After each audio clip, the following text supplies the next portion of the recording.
Hello everyone. ఈరోజు మనం Subhash Chandra Bose and Indian national army అంటే ఆజాద్ హింద్ ఫౌజ్ గురించి డీటెయిల్డ్గా డిస్కస్ చేసుకోబోతున్నాం. 1 సెప్టెంబర్ 1939న వరల్డ్ వార్ II స్టార్ట్ అయింది. సౌత్ ఈస్ట్ ఏషియాలో బ్రిటిష్ వాళ్ళవి చాలా కాలనీస్ ఉండేవి, like Philippines, Hong Kong, Malaya, Singapore etcetera. World war IIలో బ్రిటన్ అండ్ జపాన్ ఆపోజిట్గా ఫైట్ చేసుకుంటున్నాయి. సో ఈ బ్రిటిష్ కాలనీస్ జపాన్ తమని అటాక్ చేస్తుందేమో అని భయపడుతూ ఉండేవి. అందుకే బ్రిటిష్ గవర్నమెంట్ అరౌండ్ 70,000 బ్రిటిష్ ట్రూప్స్ని ఈ కాలనీస్కి పంపింది. అలానే 3 సెప్టెంబర్ 1939న లార్డ్ లిన్లిత్గో ఇండియన్ లీడర్స్ని అడగకుండానే వరల్డ్ వార్ IIలో ఇండియా బ్రిటన్కి సపోర్ట్ చేస్తుంది అని డిక్లేర్ చేసేశాడు. వైస్రాయ్ ఇచ్చిన ఈ డిక్లరేషన్ వల్ల దేశం మొత్తం కోపంతో ఉండింది. ప్రజలు అట్లీస్ట్ 1937 ఎలక్షన్స్లో ఎలక్ట్ అయిన లీడర్స్నైనా ఒకసారి అడగాల్సింది కదా అనుకున్నారు. దీనికి ప్రొటెస్ట్గా కాంగ్రెస్ ప్రొవిన్షియల్ మినిస్ట్రీస్ నుంచి రిజైన్ చేసింది. అప్పుడే సుభాష్ చంద్రబోస్ ప్రొవిన్షియల్ మినిస్ట్రీస్ నుంచి రిజైన్ చేస్తే సరిపోదు, మనం సివిల్ డిసోబీడియన్స్ మూమెంట్ని లాంచ్ చేద్దాం అని ఒక డిమాండ్ చేశాడు. కానీ గాంధీజీ దీనికి ఒప్పుకోలేదు. అప్పుడు సుభాష్ చంద్రబోస్ గాంధీజీలాగా దేశం మొత్తం కాకపోయినా అట్లీస్ట్ క్యాల్కతాలో అయినా మాస్ ప్రొటెస్ట్ ఒకటి చేయాలి అనుకున్నాడు. సో బోస్ హోల్వెల్ మాన్యుమెంట్ని రిమూవ్ చేయాలి అని క్యాల్కతాలో ప్రొటెస్ట్ అంటే ఒక నిరసన స్టార్ట్ చేశాడు. యాక్చువల్లీ బ్లాక్ హోల్ ఇన్సిడెంట్లో ప్రాణాలతో బయటపడిన కొంతమందిలో హాల్వెల్ కూడా ఒకరు. ఆయన తన ఓన్ ఎక్స్పెన్సెస్తో ఈ మాన్యుమెంట్ని కట్టించారు.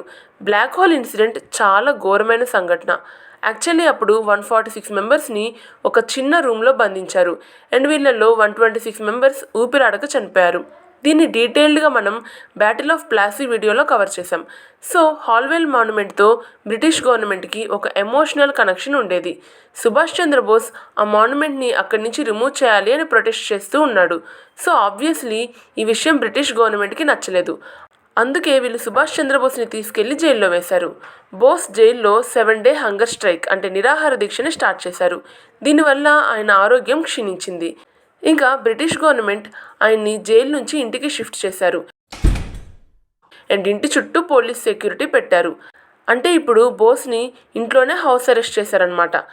కానీ బోస్ 17 జనవరి 1941న గడ్డం మీసం పెంచుకొని ఒక పఠాన్ వేషంలోకి మారి పోలీసుల కళ్ళు గప్పి తప్పించుకున్నాడు.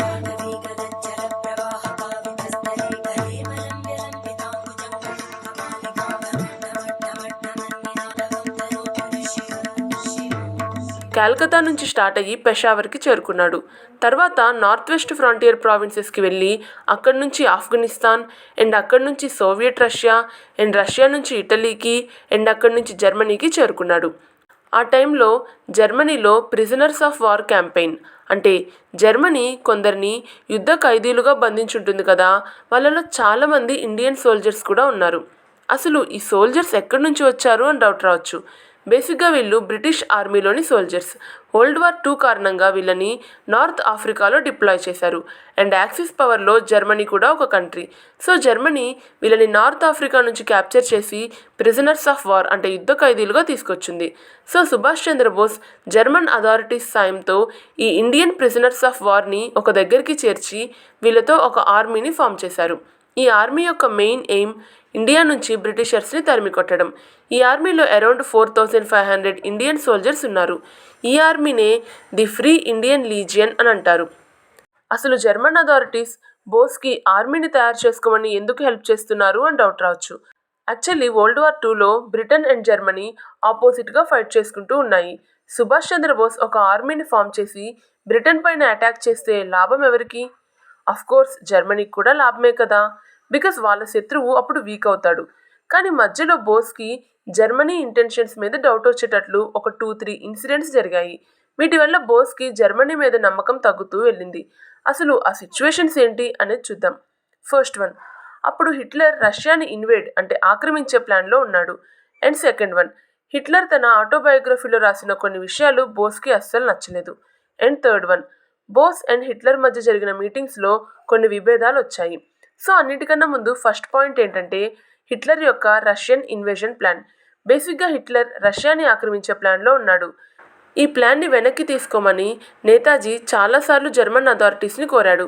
బికాస్ ఇండియాలోని చాలామంది ప్రజలకి రష్యా మీద ఒక సాఫ్ట్ కార్నర్ ఉండేది. అలాంటప్పుడు జర్మనీ రష్యాని కనుక ఇన్వైట్ చేస్తే ఇండియన్స్ జర్మనీని ఒక ఎనిమీలాగా చూస్తారు. ఆల్రెడీ ప్రజల మనసుల్లో హిట్లర్ ఇమేజ్ పెద్ద గొప్పగా కూడా లేదు. నేతాజీ ఎంత చెప్పినా జర్మనీ మాత్రం 22 జూన్ 1941న రష్యాని ఇన్వైట్ చేసింది. ఇంకా హిట్లర్ తన ఆటోబయోగ్రఫీ అయిన మెయిన్ కాంఫ్లో ఇండియా గురించి కొన్ని అఫెన్సివ్ స్టేట్మెంట్స్ అంటే తక్కువ చేసినట్లు రాశాడు. వీటిని రిమూవ్ చేయమని కూడా నేతాజీ హిట్లర్ని అడిగాడు. బట్ హిట్లర్ అస్సలు పట్టించుకోలేదు. అసలు నేతాజీ పరిస్థితి అప్పుడు ఎలా ఉండుంటుంది? ఏం ఆలోచిస్తుంటారు? ఇండియాని ఫ్రీ చేయాలా లేదా రష్యాకి హెల్ప్ చేయాలా? అయినా హిట్లర్ తన ఆటోబయోగ్రఫీలో ఏం రాస్తే మనకేంటి? అటేమో వరల్డ్ వార్ II జరుగుతుంది. ఇలాంటప్పుడు బోస్ ఒక వార్ స్ట్రాటజీ అంటే ఒక యుద్ధ వ్యూహాన్ని తయారు చేయాలా లేదా హిట్లర్ ఆటోబయోగ్రఫీని చేంజ్ చేపించే పని మీద ఫోకస్ చేయాలా? అయినా హిట్లర్ తన బుక్ని 1925లో రాశాడు. నేతాజీ ఏమో 1941 అప్పుడు వెళ్ళి హిట్లర్ని తన బుక్లో రాసింది చేంజ్ చేయమని అడుగుతున్నాడు. బేసిక్గా మీరు ఇక్కడ నేతాజీ ఇంటెన్షన్ తెలుసుకునే ప్రయత్నం చేయండి. బోస్ హిట్లర్ హెల్ప్ తీసుకొని ఇండియా నుంచి బ్రిటిష్ గవర్నమెంట్ని తరిమేయాలి అని ప్రయత్నం చేస్తున్నాడు.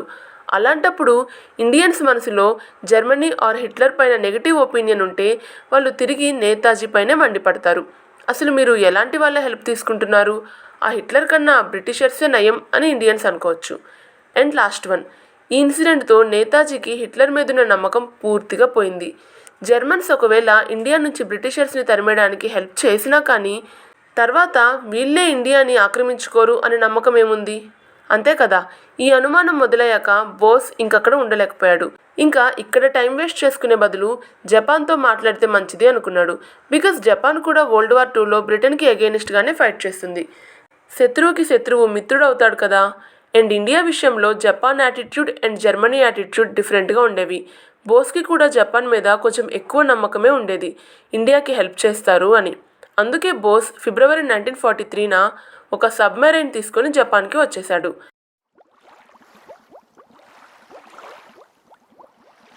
నేతాజీ ఏమో సబ్మెరైన్ తీసుకొని జపాన్కి స్టార్ట్ అయిపోయాడు. కానీ ఆయన ఒక 4500 సోల్జర్స్తో ఫ్రీ ఇండియన్ లీజియన్ అని ఒక ఆర్మీ తయారు చేశాడు కదా, వాళ్ళని అక్కడే వదిలేసి వెళ్ళిపోయాడు. అండ్ నేతాజీ జపాన్కి రీచ్ అయ్యే టైంకి అక్కడ కొన్ని సిచ్యువేషన్స్ జరుగుతూ ఉన్నాయి. మనం కొంచెం ఫ్లాష్ బ్యాక్లోకి వెళ్ళి జపాన్లో ఏం జరుగుంటుందో చూద్దాం. ఈ వీడియో స్టార్టింగ్లోనే నేను ఒక మాట చెప్పాను. వరల్డ్ వార్ II స్టార్ట్ అవ్వగానే లార్డ్ లిన్లిత్గో ఇండియన్ లీడర్స్ని అడగకుండానే ఇండియా వరల్డ్ వార్ IIలో బ్రిటన్కి సపోర్ట్ చేస్తుంది అని డిక్లేర్ చేశాడు కదా. దాంతోపాటే అరౌండ్ 17,000 ఇండియన్ ట్రూప్స్ని సౌత్ ఈస్ట్ ఏషియా కంట్రీస్కి పంపారు. మలయా పెనిన్సులాకి పంపిన బెటాలియన్ యొక్క హెడ్గా మోహన్ సింగ్ ఉన్నారు. ఈ బెటాలియన్ని అసలు ఎందుకు పంపారో మనం ముందే డిస్కస్ చేసుకున్నాం. బికాస్ సౌత్ ఈస్ట్ ఏషియాలో బ్రిటన్కి చాలా కాలనీస్ ఉన్నాయి. వరల్డ్ వార్ II వల్ల ఈ కాలనీస్ జపాన్ తమ మీద అటాక్ చేస్తుందేమో అని భయంతో ఉన్నాయి. బ్రిటన్ యొక్క ఈ భయం నిజమైంది. జపనీస్ ఆర్మీ మలయాతో పాటు బ్రిటిష్ గవర్నమెంట్ యొక్క అన్ని సౌత్ ఈస్ట్ కాలనీస్ పైన అటాక్ చేసింది. ఒకదాని తర్వాత ఒకటి అన్ని కాలనీస్ని ఆక్యుపై చేసింది. ఈ అటాక్లో జపాన్ బ్రిటిష్ రెజిమెంట్లోని చాలామంది ఇండియన్ సోల్జర్స్ని బంధించి తీసుకెళ్ళింది. వాళ్ళల్లో మోహన్ సింగ్ కూడా ఉన్నారు. ఇలా వార్లో అరెస్ట్ చేసి తీసుకెళ్లిన వాళ్ళని యుద్ధ ఖైదీలు అంటారు అని మనం ఆల్రెడీ చూసాం. యాక్చువల్లీ మీరు గదర్ మూమెంట్ వీడియోని కనుక చూసుంటే 1915లో గదర్ మూమెంట్ ఫెయిల్ అయిన తర్వాత రాష్ బిహారీ బోస్ జపాన్ వెళ్ళిపోయారు అని చూసాం. జపాన్లో రాష్ బిహారీ బోస్ 1942లో జపనీస్ గవర్నమెంట్ యొక్క సాయంతో ఇండియన్ ఇండిపెండెన్స్ లీగ్ని ఫామ్ చేశాడు. ఈ ఇండియన్ ఇండిపెండెన్స్ లీగ్ యొక్క main objective Japan government help తీసుకొని ఇండియాకి ఫ్రీడమ్ తీసుకురావడం. ఈయన జపనీస్ గవర్నమెంట్తో మేము ఇండియన్ ఇండిపెండెన్స్ లీగ్ అనే ఆర్గనైజేషన్ కింద ఒక ఆర్మీని ఫామ్ చేసుకుంటాం అని కన్విన్స్ చేశాడు. ఈ ఆర్మీ హెల్ప్తో బ్రిటిష్ గవర్నమెంట్ని ఇండియా నుంచి తరిమేయాలి అనేది ప్లాన్. ఇందులో జపాన్కి కూడా లాభం ఉంది. Because Japan and Britain opponents కదా. ఇలా చేస్తే బ్రిటన్ వీక్ అయిపోతుంది. అండ్ ఐడియా ఏంటంటే Malaya and other south east Asian colonies నుంచి తీసుకొచ్చిన యుద్ధ ఖైదీలని ఒక ఆర్మీలా ఫామ్ చేయాలి. అండ్ ఈ ఆర్మీకి ఒక జనరల్ కావాలి కదా. అప్పుడు వీళ్ళ మైండ్లోకి వచ్చిన పేరే మోహన్ సింగ్.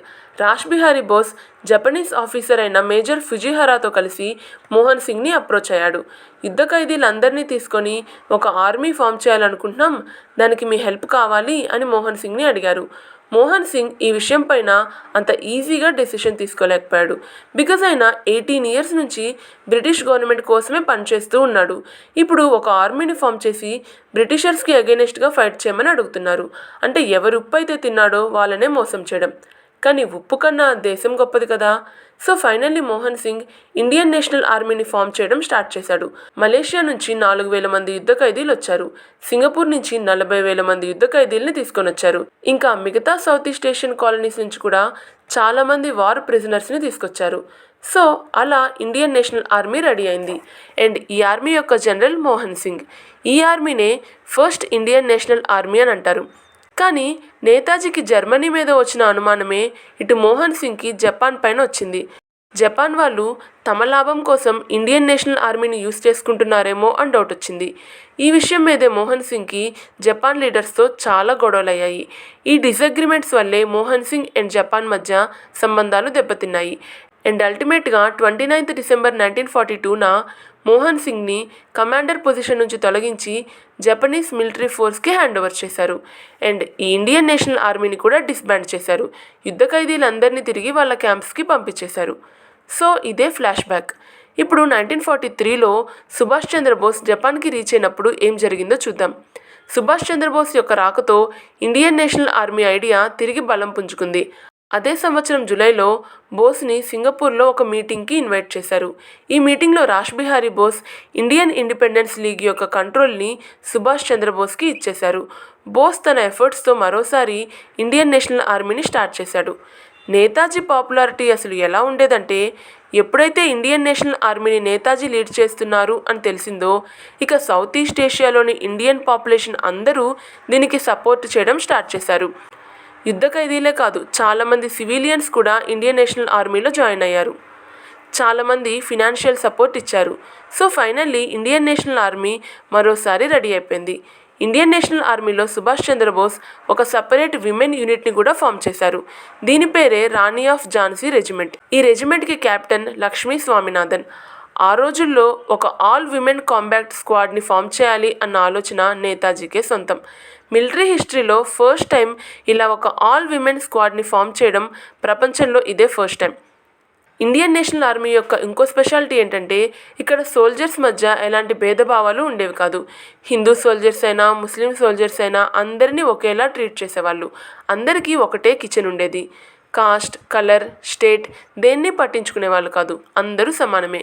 బ్రిటిష్ ఇండియన్ ఆర్మీలో ఇలా ఉండేది కాదు. అక్కడ సిక్ రెజిమెంట్, గూర్ఖా రెజిమెంట్ అని సపరేట్ రెజిమెంట్స్ ఉండేవి. కుల మత ప్రాతిపదికన కూడా డివిజన్స్ ఉండేవి. ఓకే, ఇక ఇండియన్ నేషనల్ ఆర్మీకి వస్తే ఇక్కడ 4 బ్రిగేడ్స్ ఉండేవి. అవే Gandhi brigade, Azad brigade, Nehru brigade and Subhash brigade. Netaji ఇక్కడ ఆజాద్ హింద్ ఫౌజ్కి ఒక నినాదాన్ని ఇచ్చారు. తుమ్ ముజే ఖూన్ దో, మే తుమే ఆజాదీ దూంగా అని. అంటే మీ రక్తాన్ని నాకు ఇస్తే నేను మీకు స్వాతంత్రం ఇస్తాను అని. ఇంకా జై హింద్ అనే నినాదం కూడా ఆజాద్ హింద్ ఫౌజ్ నుంచే మనం తీసుకున్నాం. ఇక్కడ తెలుసుకోవాల్సిన విషయం ఏంటంటే, నేతాజీ కేవలం ఇండియన్ నేషనల్ ఆర్మీనే ఫామ్ చేయలేదు. ఈయన ఒక ప్రొవిజనల్ గవర్నమెంట్ అంటే తాత్కాలిక ప్రభుత్వాన్నే ఫామ్ చేశారు. దీని పేరే Azad Hind government. Indian national army Azad Hind government యొక్క ఆర్మీ. ఇన్ఫ్యాక్ట్ అందుకే ఇండియన్ నేషనల్ ఆర్మీని ఆజాద్ హింద్ ఫౌజ్ అని కూడా అంటారు. అంటే ఆజాద్ హింద్ గవర్నమెంట్ యొక్క ఫౌజ్ అంటే ఆర్మీ అని. ఈ గవర్నమెంట్ని సింగపూర్లో ఎస్టాబ్లిష్ చేశారు. వీళ్ళకి own currency notes, postage stamps అన్నీ ఉండేవి. ఇంకా కోర్ట్స్ అండ్ లాస్ కూడా ఉండేవి. సుభాష్ చంద్రబోస్ ఈ గవర్నమెంట్ యొక్క ప్రైమ్ మినిస్టర్.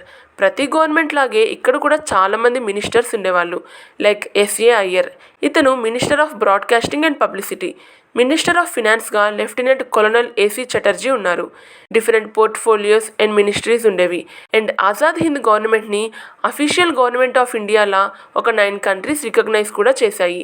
ఆ 9 కంట్రీసే Germany, Italy, Japan, Croatia, China, Burma and Philippines. ఈ కంట్రీస్తో ఆజాద్ హింద్ ఫౌజ్కి డిప్లొమాటిక్ రిలేషన్స్ అంటే దౌత్య సంబంధాలు కూడా ఉండేవి. కానీ మీరు అబ్జర్వ్ చేస్తే ఎన్ని కంట్రీస్ ఆజాద్ హింద్ గవర్నమెంట్ని రికగ్నైజ్ చేసినా ఇది జపాన్ యొక్క ఫినాన్షియల్, పొలిటికల్ అండ్ మిలిటరీ సపోర్ట్తోనే రన్ అవుతుంది కదా. అంటే వీళ్ళు ఏదో ఒక విధంగా జపాన్ పైనే డిపెండ్ అవుతున్నారు. ఏ ప్లేస్ మీద కూడా వీళ్ళకి సావరినిటీ అంటే సార్వభౌమత్వం లేదు. ఒక గవర్నమెంట్ ఉంటే దానికి ఒక కంట్రీ ఉండాలి. కానీ వీళ్ళ కంట్రీ అంటే ఇండియానే బ్రిటన్ యొక్క కంట్రోల్లో ఉంది. సో ఈ ప్రాబ్లంకి ఒక సొల్యూషన్ కనుక్కున్నారు. 1943లో జపాన్ అండమాన్ అండ్ నికోబార్ ఐలాండ్స్ని క్యాప్చర్ చేసుకున్నప్పుడు ఈ రీజియన్స్ యొక్క నామినల్ అథారిటీని ఆజాద్ హింద్ గవర్నమెంట్కి ఇచ్చింది. ఈ ప్లేసెస్ తమ కంట్రోల్లోకి రాగానే ఫస్ట్ వీళ్ళు చేసిన పని ఈ ఐలాండ్స్ యొక్క పేర్లు మార్చడం. అండమాన్ అండ్ నికోబార్ ఐలాండ్స్ పేర్లని షహీద్ అండ్ స్వరాజ్గా మార్చారు. మనం ఇక్కడ నామినల్ అథారిటీ అనే వర్డ్ యూస్ చేసాం. అంటే దీని అర్థం బేసిక్గా ఈ ఐలాండ్ యొక్క అథారిటీ ఆజాద్ హింద్ ఫౌజ్ దగ్గర ఉన్నా కానీ కొంతమంది జపనీస్ ఫోర్సెస్ కూడా ఇక్కడ ఉండేవాళ్ళు. అంటే complete authority Indian national army అంటే ఆజాద్ హింద్ ఫౌజ్ దగ్గర అయితే లేదు. అందుకే నామినల్ అథారిటీ అని అన్నాం. దీని తర్వాత ఏప్రిల్ 1944లో జపనీస్ ఆర్మీతో కలిసి ఫైట్ చేస్తూ ఆజాద్ హింద్ ఫౌజ్ ఇండియన్ సాయిల్ పైన తమ ఫస్ట్ విక్టరీ అంటే మొదటి గెలుపుని నమోదు చేసుకుంది. ఆజాద్ హింద్ ఫౌజ్ రాఖైన్, మణిపూర్ అండ్ నాగాలాండ్ని తమ కంట్రోల్లోకి తెచ్చుకుంది. ఆజాద్ హింద్ ఫౌజ్ నాగాలాండ్లోని కోహిమా అండ్ మణిపూర్ యొక్క ఇంఫాల్లోకి ఎంటర్ అయింది. మణిపూర్లో మొయిరాంగ్ అనే ఒక ప్లేస్ ఉంటుంది. ఇక్కడే Indian national army first time Indian ఫ్లాగ్ని ఎగరేశారు. కానీ దీని తర్వాత లాజిస్టిక్స్ పొజిషన్ బాగా దెబ్బతింది అండ్ సిచ్యువేషన్ ఘోరంగా తయారైంది. ఆజాద్ హింద్ ఫౌజ్ దగ్గర తుపాకులకి బుల్లెట్సే కాదు, తినడానికి తిండి కూడా లేదు.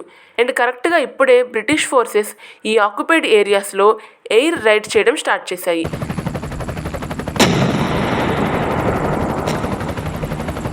Japan and Indian national army రెండు ఫోర్సెస్ కలిసినా కూడా బ్రిటిష్ ఫోర్సెస్ని ఫేస్ చేయలేకపోయారు అండ్ వీళ్ళు ఇండియన్ ఫ్రంట్ని వదిలి పారిపోవాల్సి వచ్చింది. అల్టిమేట్గా వరల్డ్ వార్ 2లో allied forces like Britain, America win అయ్యారు. Azad Hind Fauj and Japan Burma campaign and world war 2 రెండిట్లో ఓడిపోయారు. సుమారు 16,000 మంది ఇండియన్ నేషనల్ ఆర్మీ సోల్జర్స్ని బ్రిటిష్ ఫోర్సెస్ క్యాప్చర్ చేసుకున్నారు.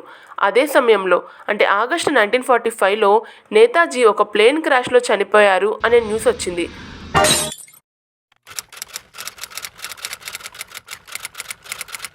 ఆజాద్ హింద్ ఫౌజ్ అండ్ దాని డ్రీమ్ రెండు దీంతో క్రాష్ అయిపోయాయి. మరొక వీడియోలో మనం ఇండియన్ నేషనల్ ఆర్మీ ట్రయల్స్ని కూడా డీటెయిల్గా డిస్కస్ చేసుకుందాం. అండ్ ఇదే విధంగా మీరు రిమైనింగ్ టాపిక్స్ని కూడా కవర్ చేయాలనుకుంటే బుక్స్తవా తెలుగు ప్లేలిస్ట్ని ఫాలో అవ్వండి. And thank you so much for watching and supporting బుక్స్తవా.